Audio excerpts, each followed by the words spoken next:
It's an honor to speak to you ladies. I've admired y'all for so long. You've been my teachers, my mentors, but most importantly, my friends. And while I am very nervous, I was not quite as nervous enough to do what my mom did, her very first ladies class lesson 40 years ago. If y'all haven't heard the story, I was 2 and mom was very nervous and anxious.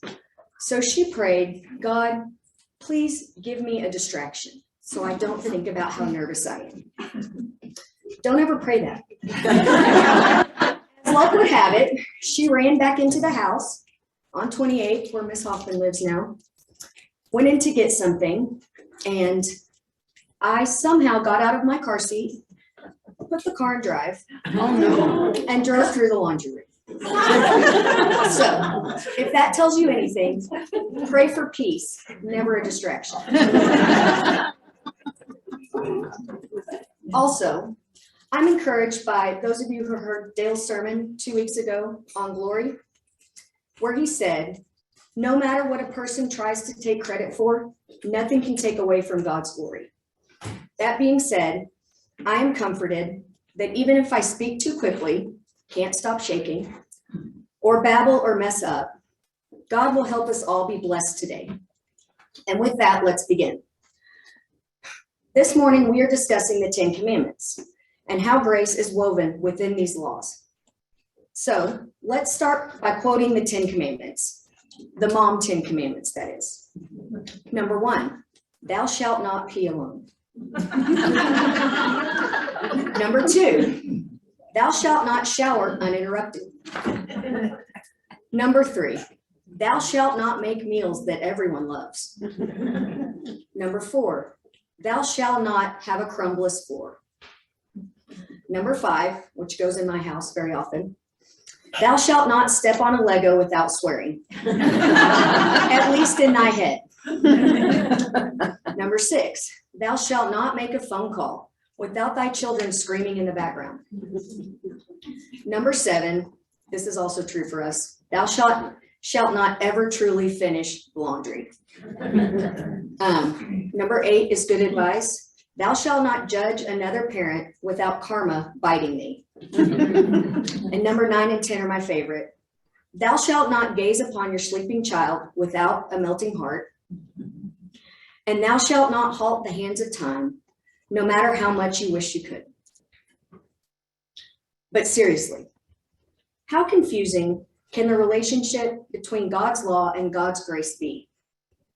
After all, if God instructs us not to do something and we do it because we all fall short, can we really expect him to overlook our disobedience because of grace? If he's going to give us what we don't deserve, what's the point of giving us any laws? The Bible has its share of thou shalts and thou shalt nots, but at the same time, the Bible talks an awful lot about grace.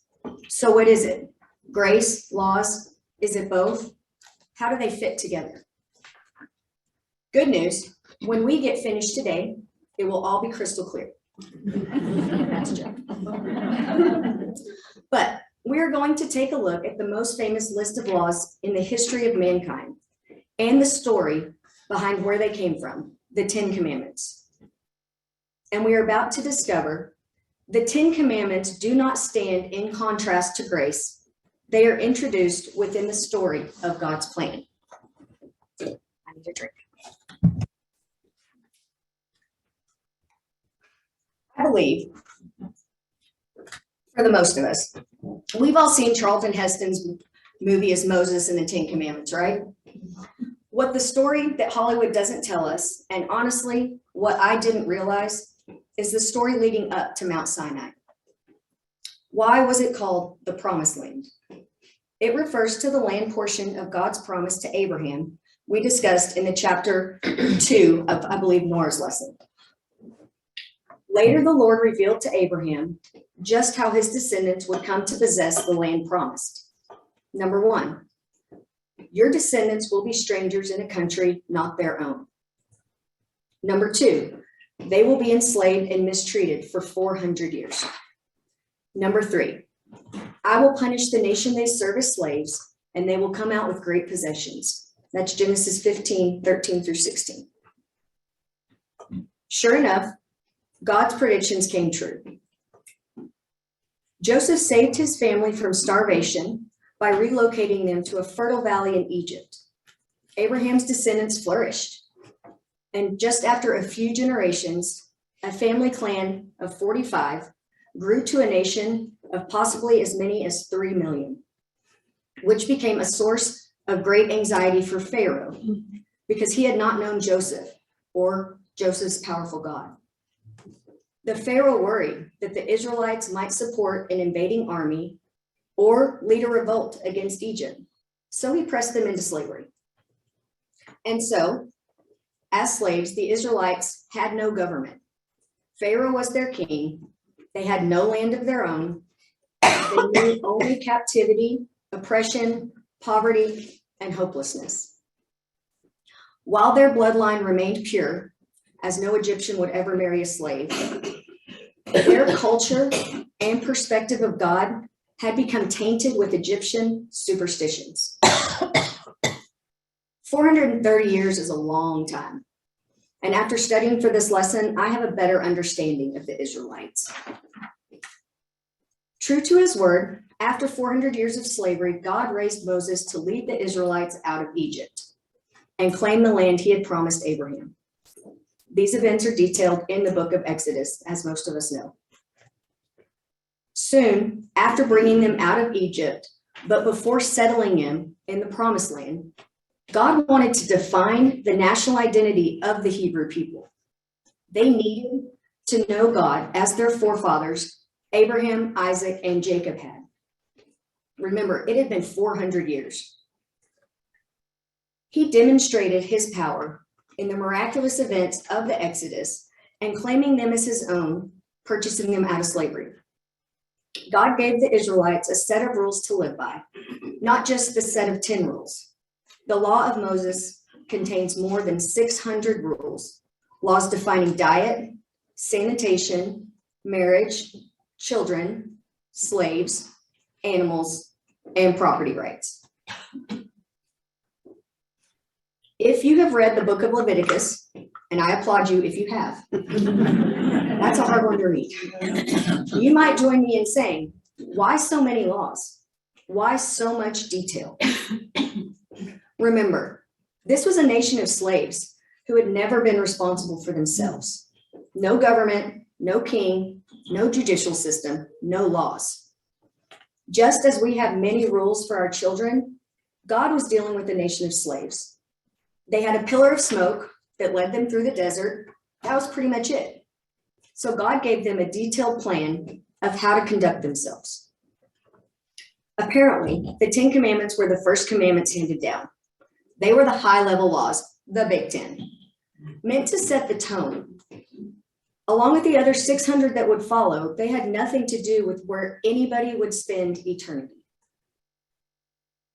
Think about that. I never knew that. God was establishing behavioral guidelines for a group of people who had none. That's something I've never even thought about. A group he had redeemed from slavery, a group he had already claimed as his own.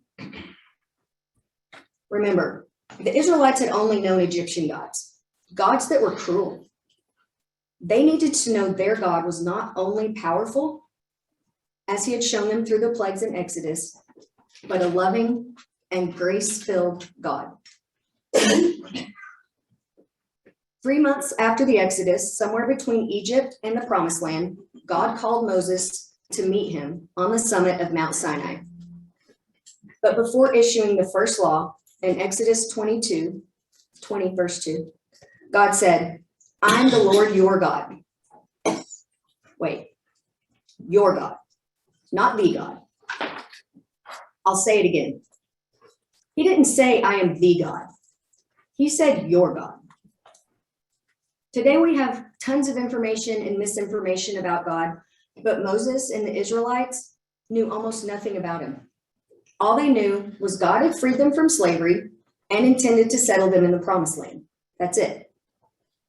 That simple word, your, implied something new to Moses and the Israelites.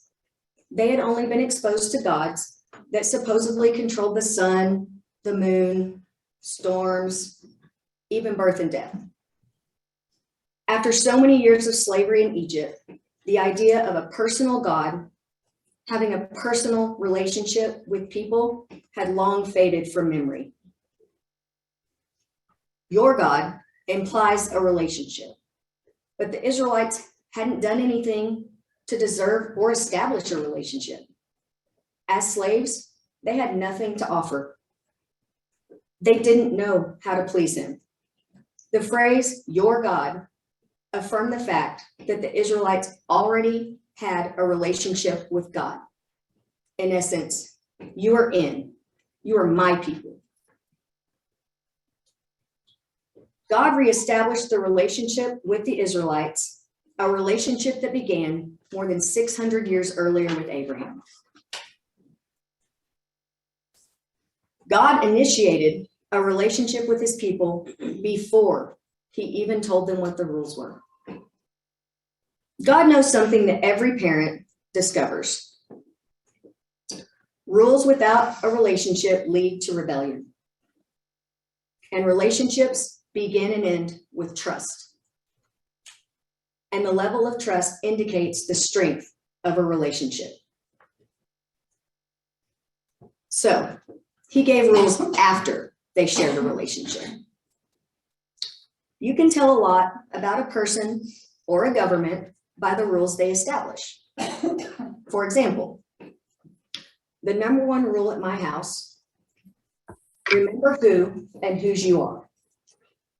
So, every morning when we take the kids to school, we do a God chant with them.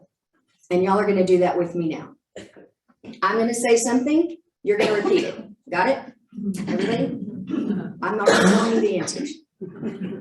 I am God's child. God's child.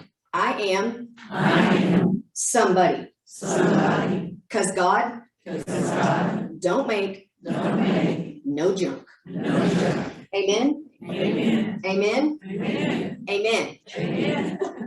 So that's what we say to our children every morning. They know it by heart. They try to say it faster than us, but we emphasize those words.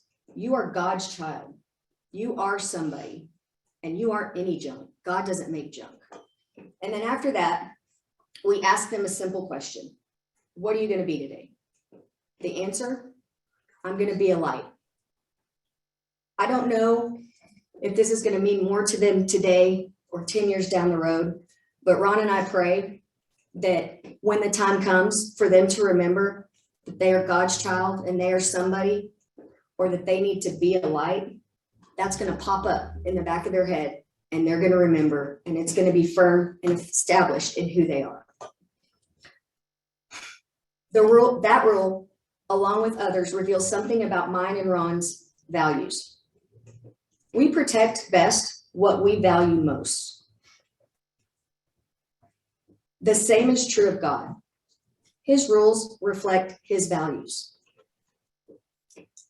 So now, let's take a look at these commandments and see how they show God's grace.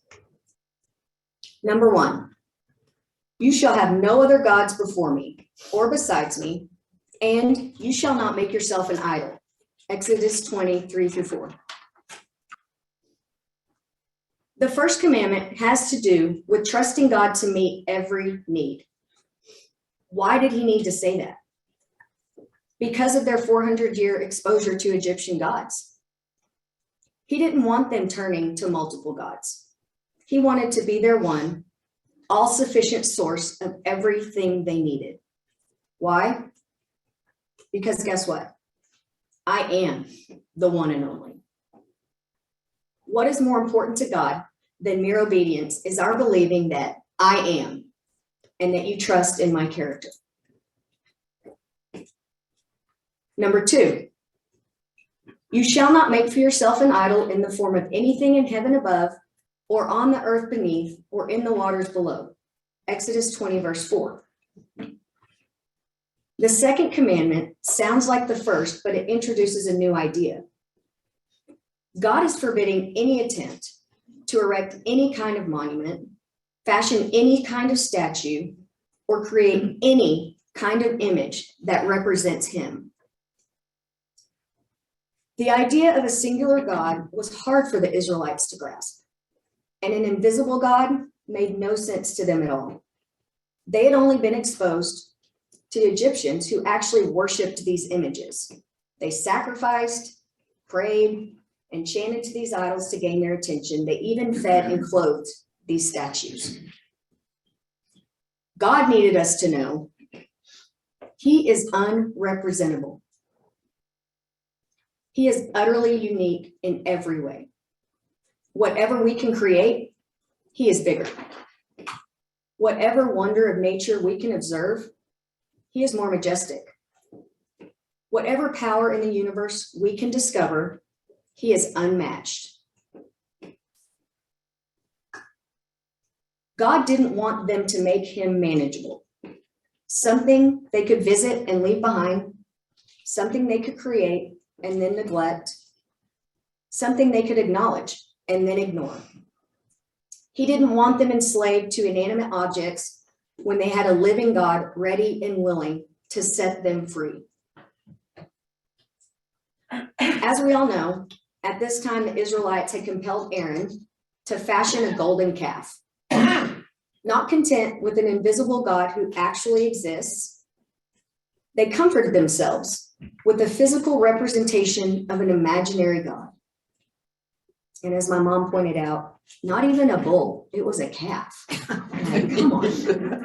Anyway, they set aside the God who miraculously delivered them from slavery to worship a God they could manage and manipulate to suit their own desires.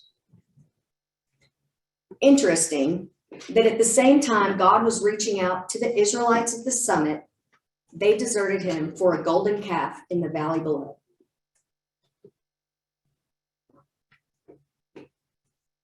Number 3, you shall not misuse the name of the Lord your God. Exodus 20, verse 7. With this commandment, God addresses the issue of religious authority.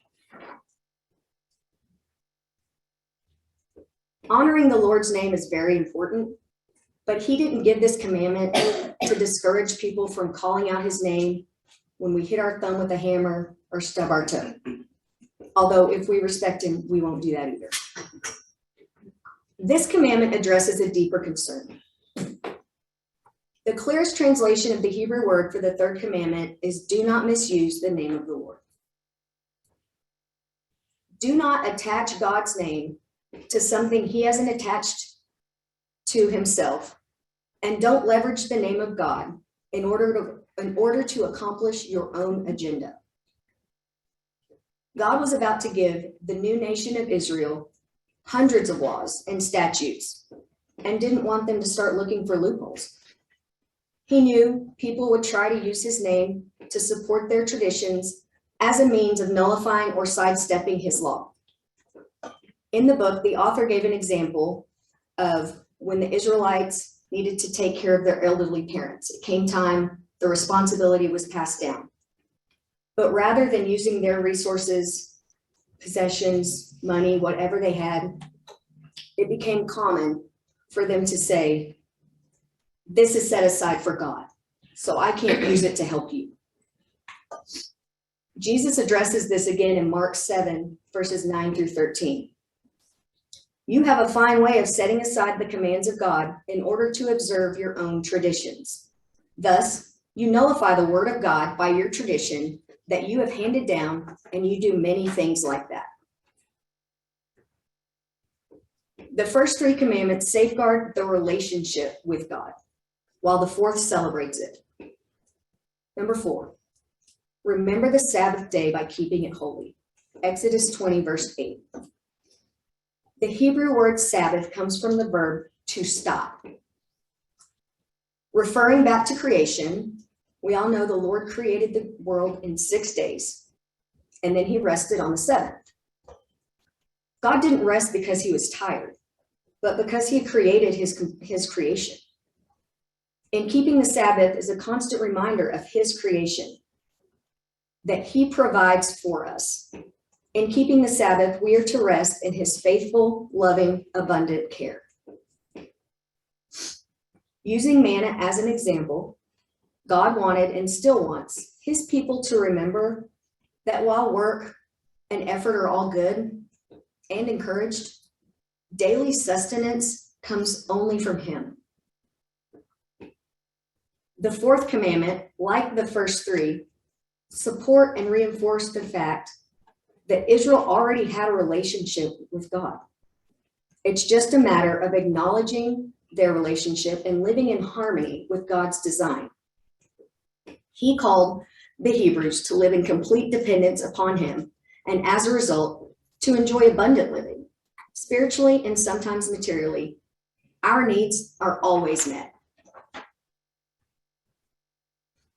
God carefully orchestrated each event and every experience to teach the Israelites and us this fundamental truth. God's law is never given to establish a relationship. God's law is given to confirm an existing relationship.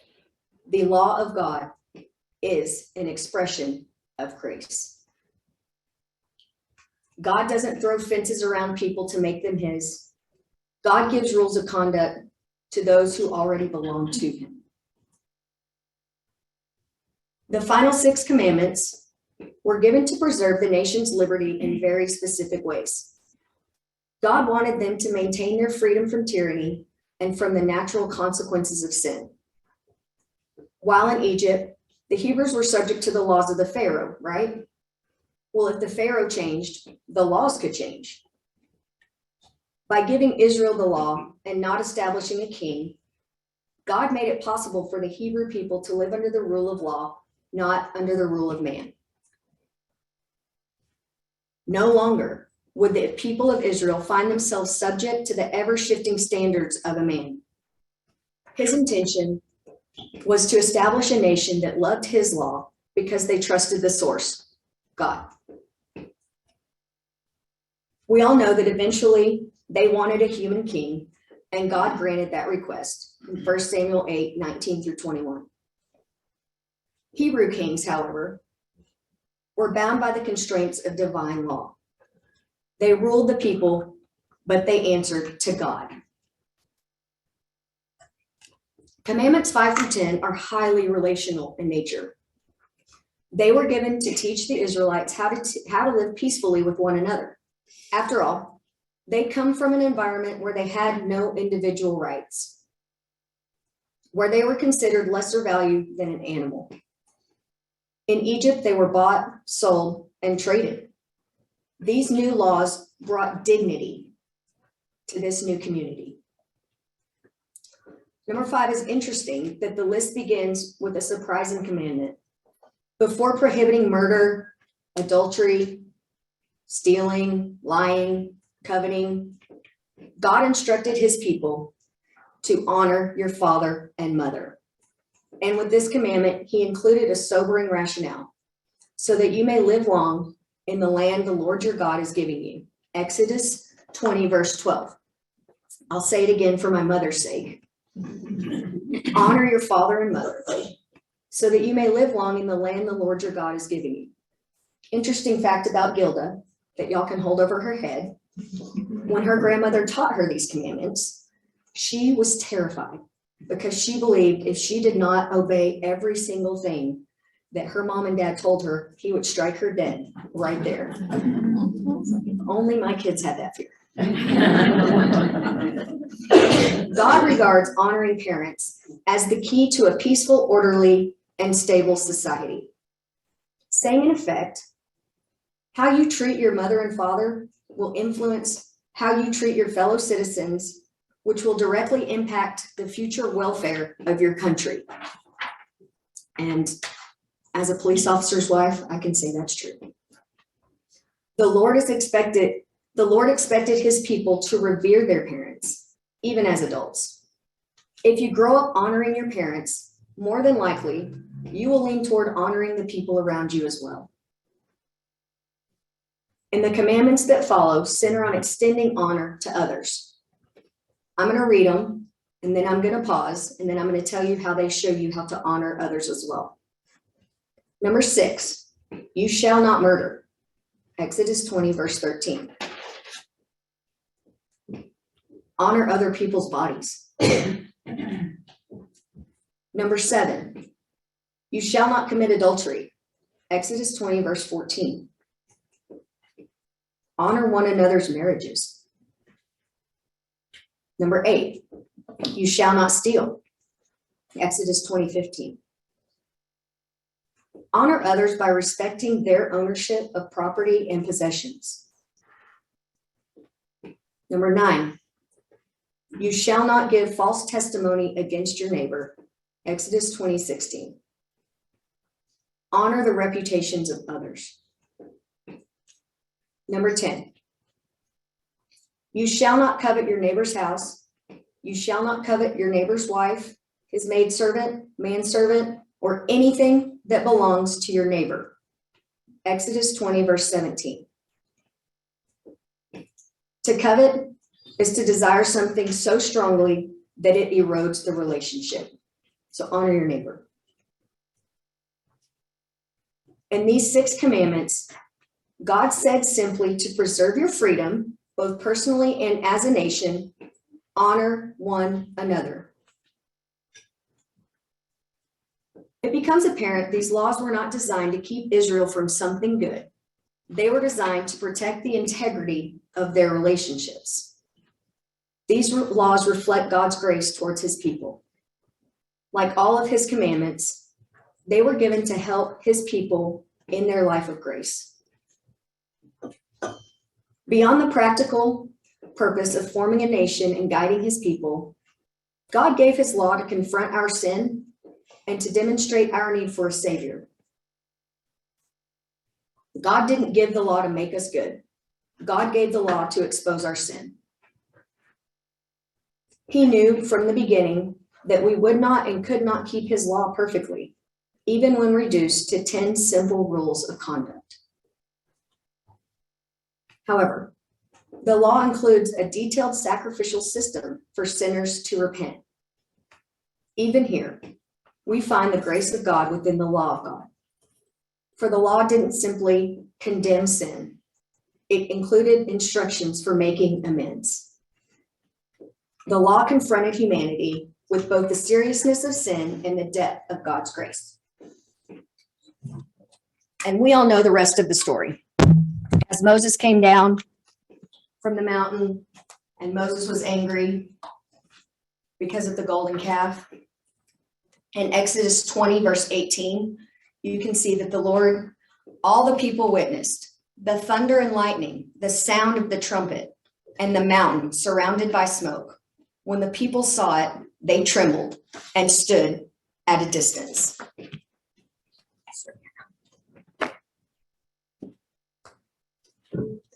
As unpleasant as that sounds, God's terrifying display of glory, as the people saw all of those things, was an example of grace because he was showing them, I'm a living God, I'm alive.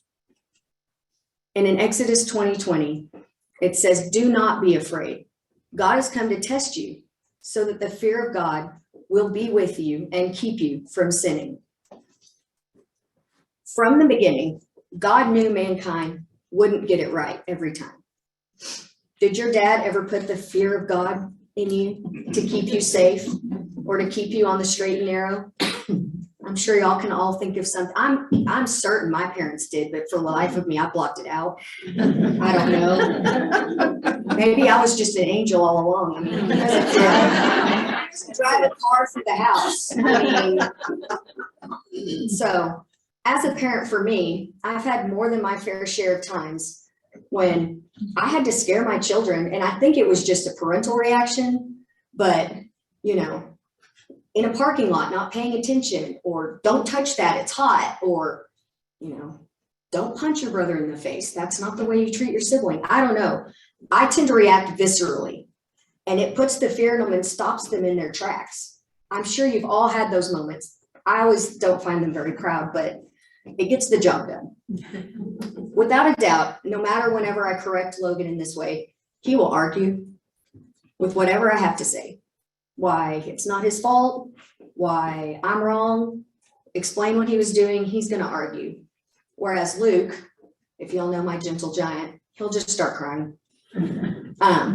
Their reactions, however, do not sway me from establishing rules to guide them, and most importantly, to keep them safe because they are loved. Do you get the connection with what God did with his people?